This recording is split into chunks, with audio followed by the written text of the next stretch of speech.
On the 3rd of November earlier this month, a 19-year-old undergraduate student of mathematics in LSR College in New Delhi committed suicide, leaving a note behind in Telegu that translated, "I can't live because I can't study."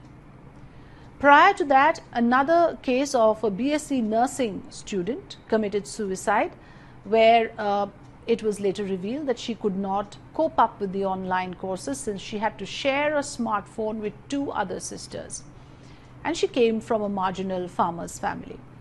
There have been multiple such instances over the last 3 to 4 months where students have taken the extreme step out of sheer frustration for not having the basic device to access their online lessons.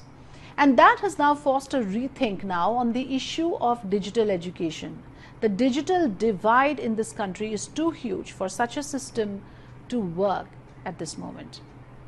And therefore, let's look at the two sides. On one side, only 24% of households in India have internet connection or have smartphones for that matter, which means that, and if you look at the figures for the age group of school-going children, only 11.5% students, 11.5% between the age group of 5 and 18 have access to a computer with internet connection at home, which means the bulk of students, bulk of the school-going children in our country do not have a computer or an internet connection at home.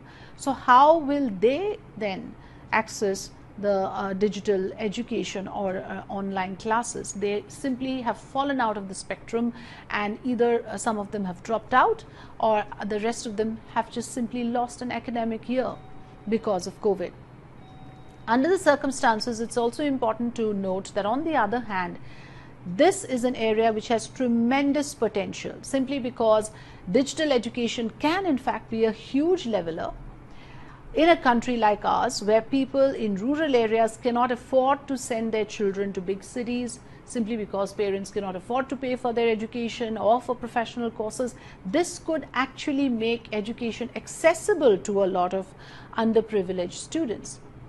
Secondly, even in case of higher learning, it is of course noticed now that if the issue of class strength is obliterated, then that would mean that institutes will be able to accommodate far greater number of students or enroll far greater number of students in their courses, and that could in a way also render the whole quota system redundant, which will be a huge step for a country like ours, where this has been a very contentious issue.